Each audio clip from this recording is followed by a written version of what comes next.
Good morning. In this video we are going to discuss about hybrid seed production in cooker beds. So here we don't have a standardized technique for commercial seed production because the crop flowering morphology will vary from crops to crops. Anyhow, in some other crops we are producing that hybrids because that hybrid also it's a much more demandful item as far as that farmer point of view. So for the purpose of hybrid seed production, here we are following that picking up male flower and artificial pollination. Doing artificial pollination also we are producing. In some other cases, raising of that male parental line and female parental line through insect, the pollens are transferred from male flower to that female flower. That things also we are following.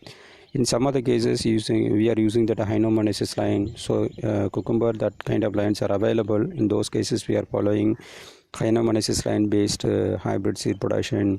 In some other cases we are following that male sterile line, that is a muskmelon, squash and pumpkin, all those cases. So now we can discuss one by one. And the first process is picking up male flowers and artificial pollination. So this is similar that of your that hand pollinations. So here that monasis plants normally emasculation is not required. So because we have to remove that male flower alone from the female parental line. So once it is removed, then after that we have to collect the male flowers from the selected male parent. That will be used for pollinations by artificially. So this is a process we are following, but here we no need to do any emasculation. Mere pinching of that male flower from the female parental line is sufficient. That is somewhat easy work. And then second case of that hybrid seed production is that is insect aided pollination and hybrid seed production. Here we have to grow the lines of female and male in alternatively in an isolated field. And from the male flowers, the pollen will be transferred to the female with the help of the insects. So here that insect, in that same case we can do manually also, both insect as well as that manually we can do this practice. And some other cases I already told you, kinesis lines are available. So whatever the crop in which that the kinesis lines are available, we can use that particular line as a female parent, and we can have a monasis thing as a pollen parent. So both the things will be planted alternatively, and if at all any male flower formation in the kinesis lines, we have to remove that one. That will be minimum number. So if we were opening of that flower, we have to identify and remove. Then we have to collect the material from the kinesis line, that will be the hybrid.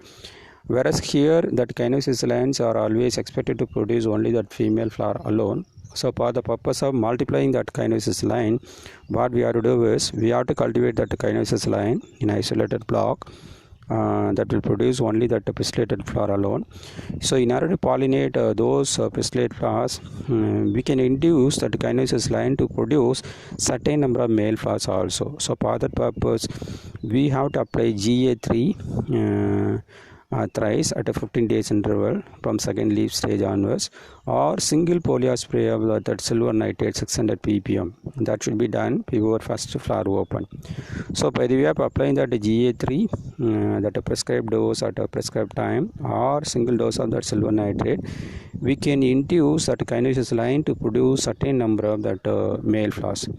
So that male flower will pollinate that flowers of that female flowers of the kinesis line. So by that way, and the kinesis lines able to produce that fruit. From that fruit, whatever the seeds we are going to extract, all those seeds if we go for sowing, that will produce only that kinesis line, kinesis, that is a female flower alone. So this is a way in which we can do that hybrid seed production. And this is a better process considered to be a hybrid seed production of that cooker protein is concerned, but this kind of things are available only in limited cases. And these are all the methods, and this method, which method is applicable for which crop, that is given here. So pinching up staminate flower and hand pollination, that is practiced in the petal gourd, bottle gourd and pumpkin. And removal of the staminate flower, emasculation and hand pollination is followed in the case of watermelon and muskmelon. Kinase and natural pollination is followed in the case of cucumber, and plant growth regulator and natural pollination, that is recorded in the case of squash. So here that planting ratios are provided for different crops for the purpose of hybrid seed production. If it is a watermelon, we have to use 1:1 or 1:2 block system we have to follow, like that of the cotton. Cucumber 1:2 or 1:3 continuous or regular planting we have to follow. Summer squash 1:5, here also continuous or regular planting we have to follow. No need to go for that separate block system. Whereas bottle gourd and petter gourd 1:4 planting ratio, either we can follow that block planting or continuous regular planting. Pumpkin 1:3 continuous or regular planting is recommended, and muskmelon 1:2, either we can follow that block planting or a continuous or regular planting. So these are all the details with reference to planting ratio and the method of planting for the purpose of hybrid seed production in different cucumber beds. And this is with reference to that pollination management, when we have to pollinate the crop, and method of pollination is also given. Muskmelon, watermelon, the ideal time is 7 to 9 a.m. Either we can do it manually, hand pollination, or insect pollination. Petter gourd 7 to 9 a.m. hand pollination is very much advisable. Bottle gourd 1 to 3 p.m.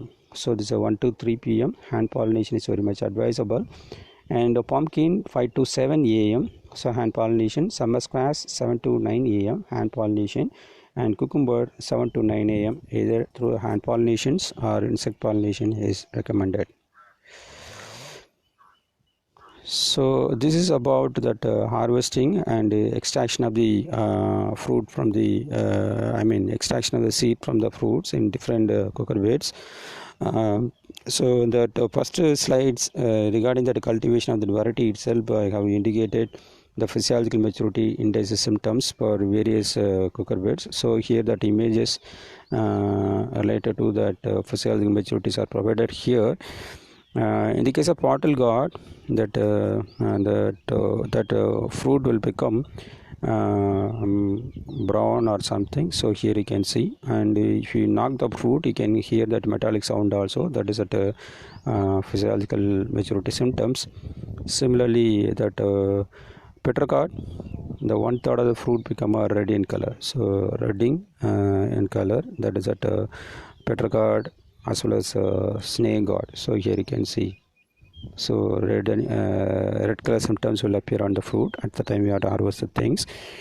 Then ash gourd, the complete drying of the fruits, and also you can hear that rattling sound also.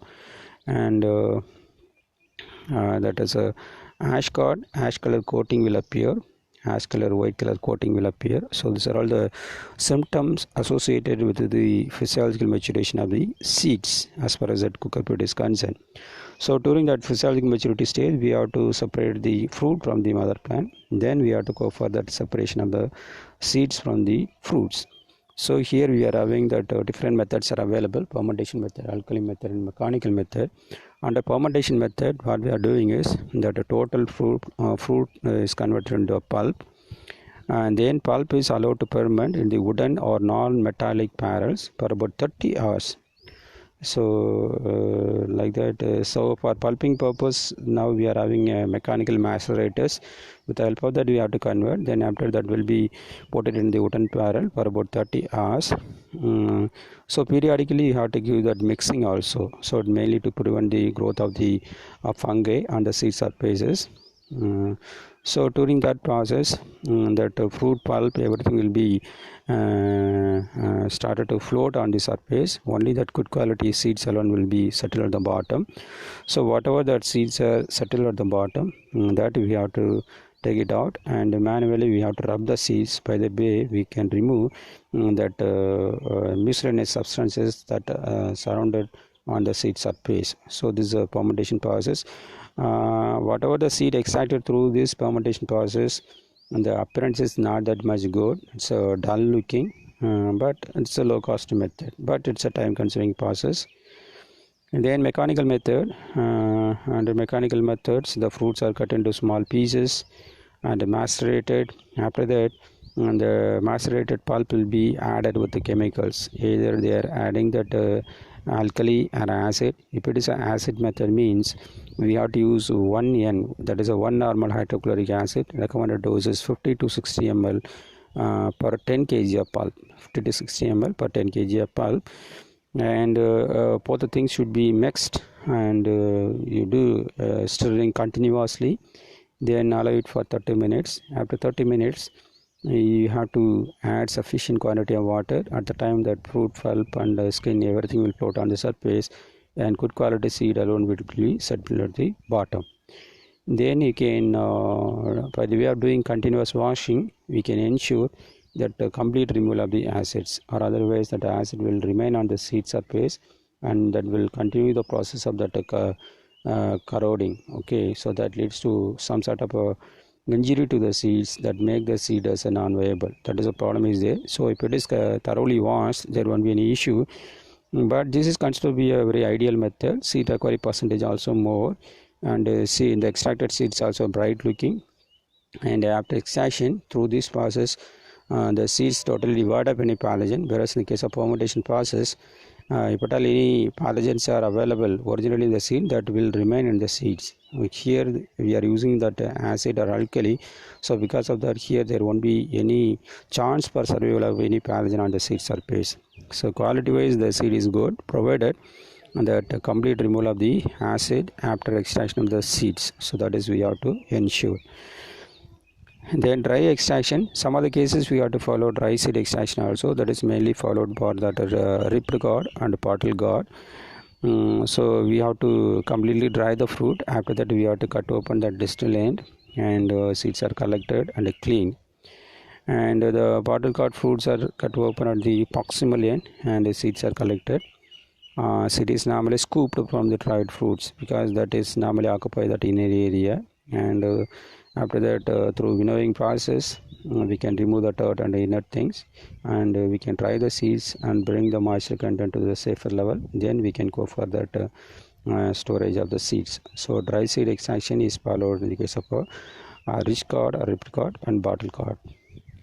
And this is a Indian minimum seed certification standard for various crops. So almost all the cucurbits that recommended germination, that should have a minimum germination percentage of 60%. That is very, very important. For storage of the seeds for longer period of time, the moisture content need to be reduced to the level of 6%. So similarly for ribbed gourd also 60% moisture content, and